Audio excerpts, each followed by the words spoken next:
Стопанската комора на Македонија како партнер и застапник на деловните интереси на стопанството во земјава денеска одбележува 91 година од основањето. Ова е веста со која го започнуваме денешното издание на Урбаните вести. Гледајте на.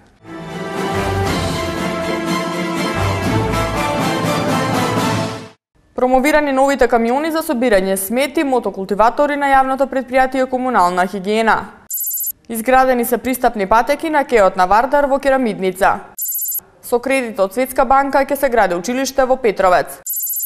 Отворена спортска школа за бадминтон во спортскиот центар Борис Трајковски. Со симптоми на грип пријавени 2383 лица.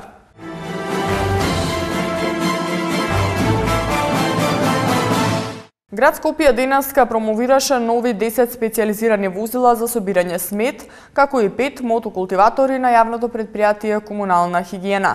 Според градоначалникот Гоце Трајановски, ова е голем придонес и олеснување на работата на ова претпријатие, од која резултатите ќе бидат наскоро видливи.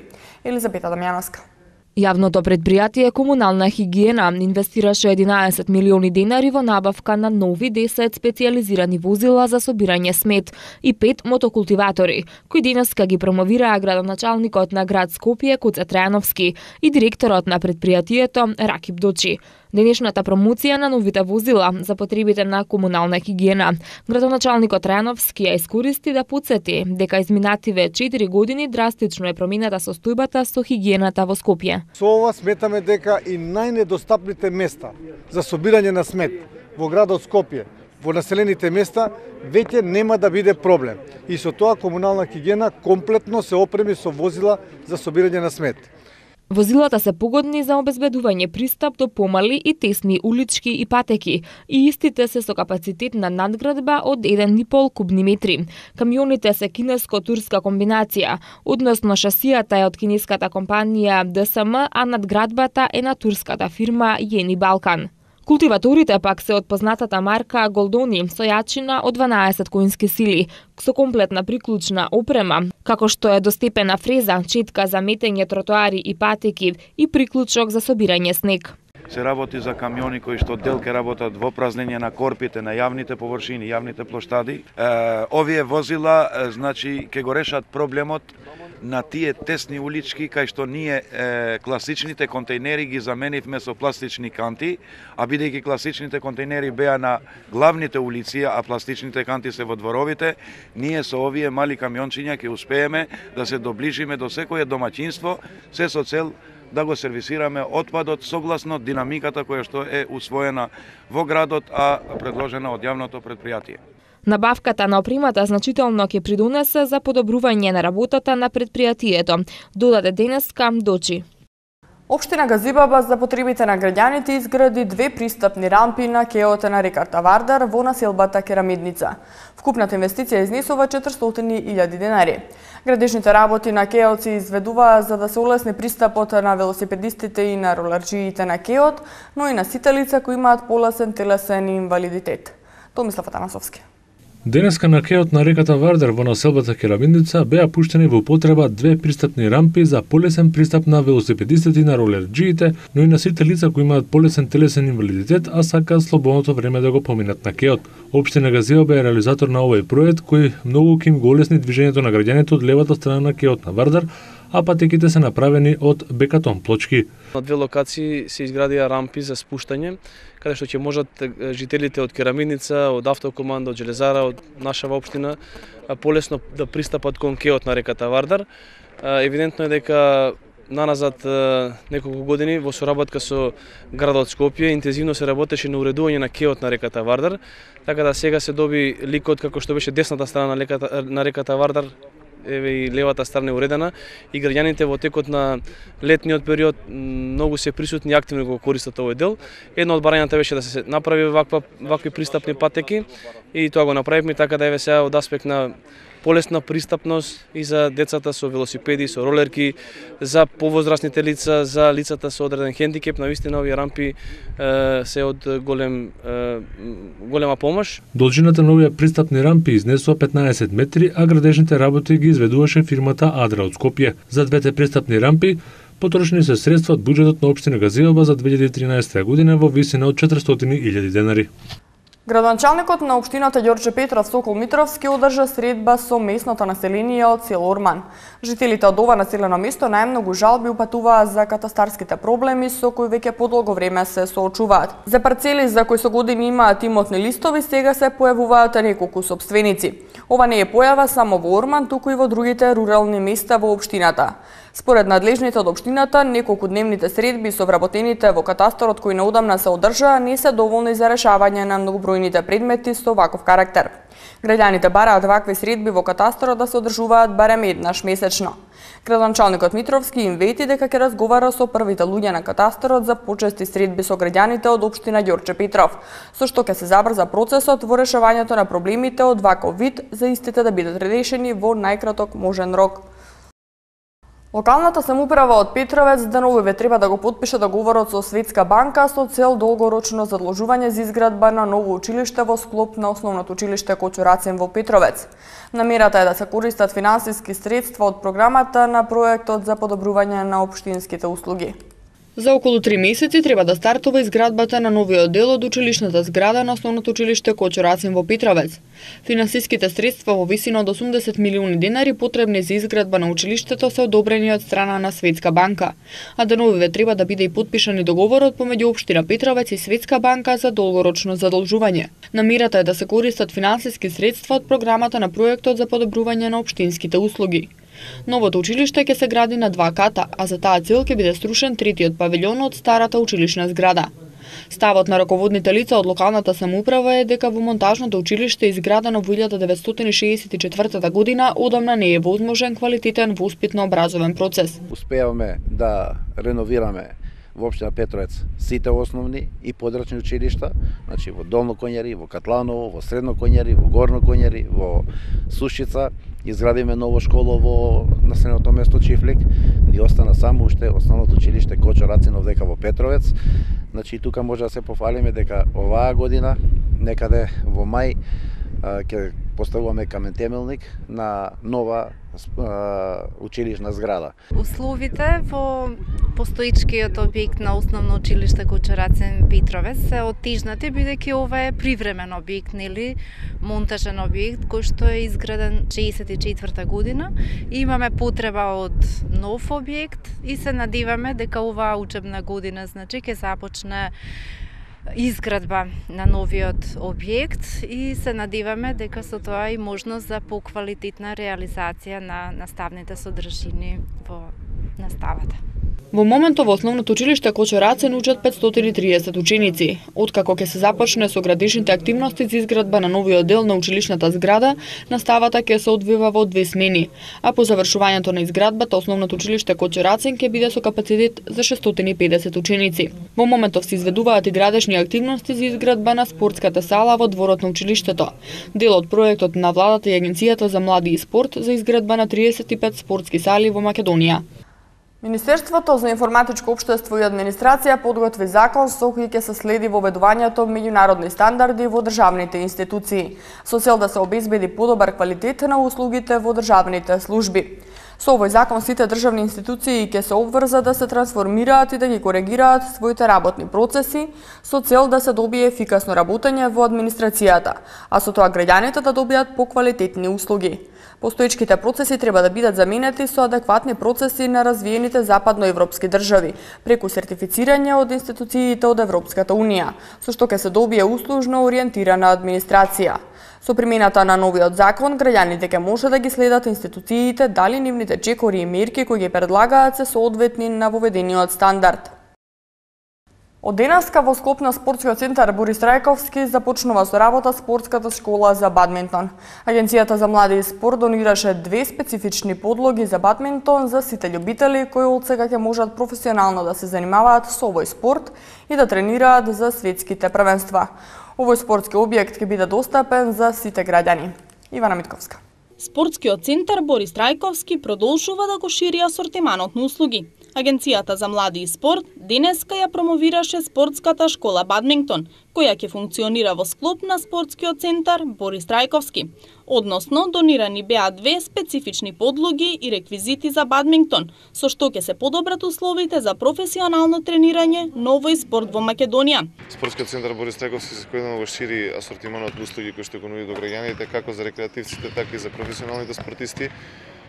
Бадминтон имаше во состав на спортскиот центар Борис Трајковски во малата хала, но овој пат благодарение на тоа што Агенцијата за млади и спорт веќе го лоцира спортскиот центар како основна база и клетка во македонскиот спорт, каде што се развиваат потенцијалните кадри кои што ќе учествуваат и на олимпијадите и на светските првенства. Денес ни донираше 2 специфицирани подлоги кои што се само за бадминтон, каде што ќе може професионалните спортисти да се развиваат. Во состав на школите во Борис Трајковски се букирани најафирмираните спортисти на спортскиот пазар во Македонија, кои што зад себе бележат медали на светски првенства, на европски првенства. А за оние спортови кои што не се традиција кај нас, веќе имаме ангажирано тренери од Руската федерација. За бадминтонот како спорт, бидејќи професионализмот е нешто ново за нас, а ни треба краток временски период да извршиме анализи какви кадри имаме во државата, се со цел да ги анимираме нив, а доколку ги нема, нормално дека ќе биде букиран некој од надвор. Овој проект го реализираме заедно со Агенцијата за млади и спорт, кој што го помага овој спорт, како што е изградбата на 4 тениски терени пред базенот Карпош, за кој што сме им особено благодарни за што принесуваат кон ширење на нашиот асортиман на спортови.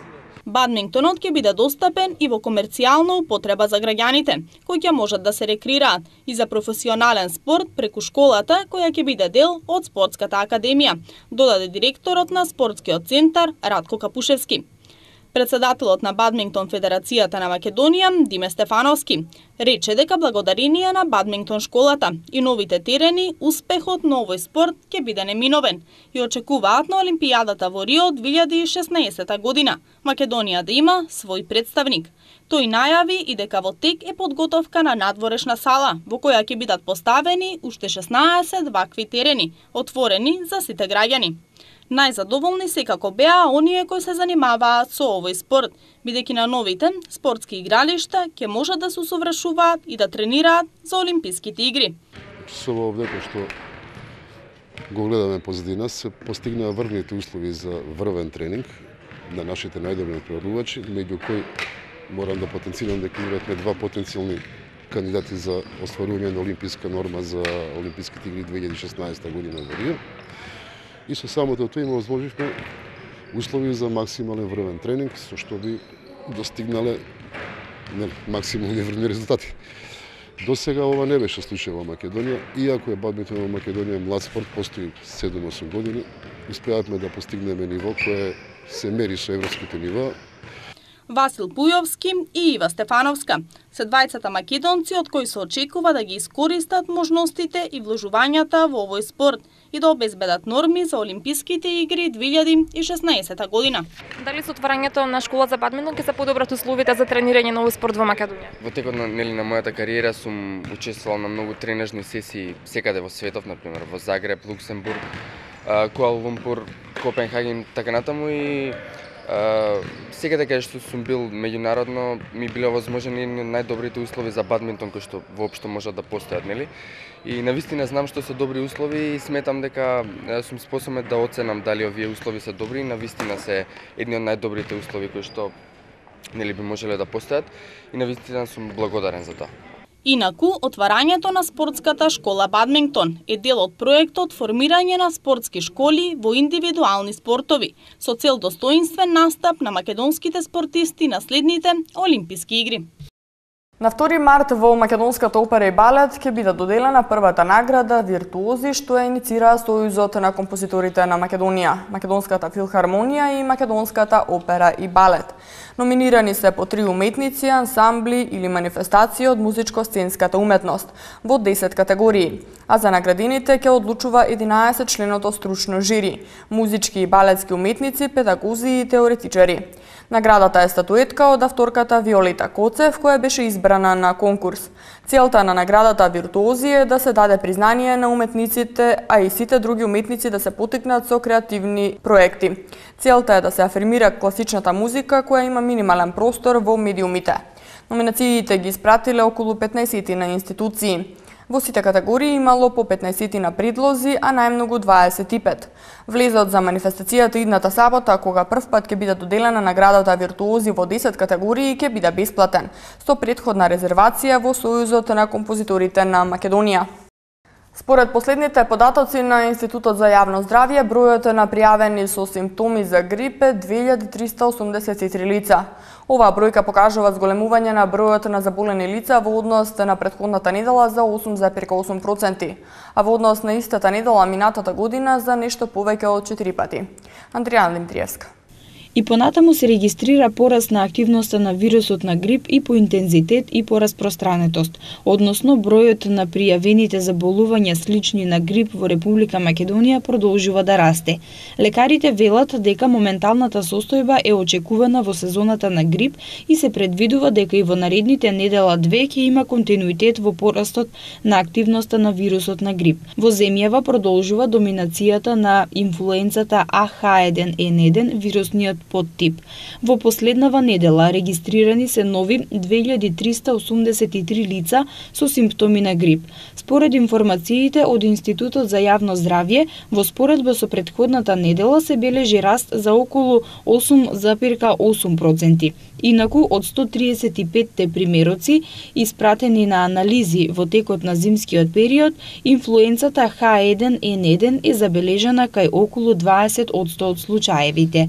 Истражувањата покажале дека грипот најмногу се шири во студени и суви временски услови. Идеалната температура на вирусот е 4 степени со 20% на влажност на воздухот. Слабе е кога растат температурите и влажноста.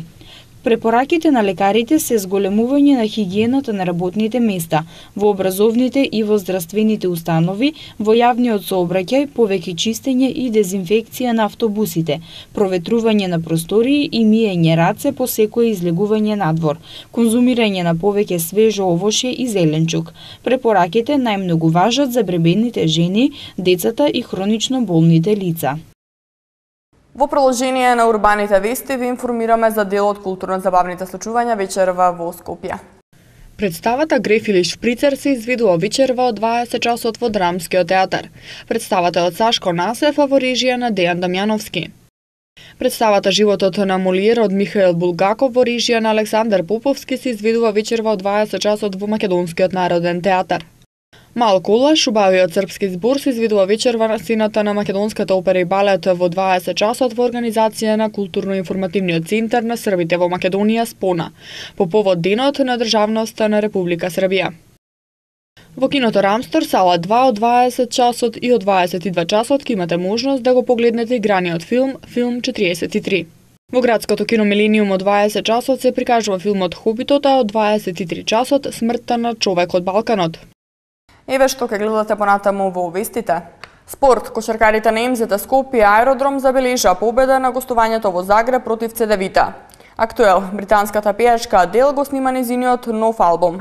Кошаркарите на МЗТ Скопје Аеродром забележа победа на гостувањето во Загреб против Цедевита со 80-78 и стигнаа до 11-та победа во АБА лигата. Веднаш по рекламите се и спортските вести.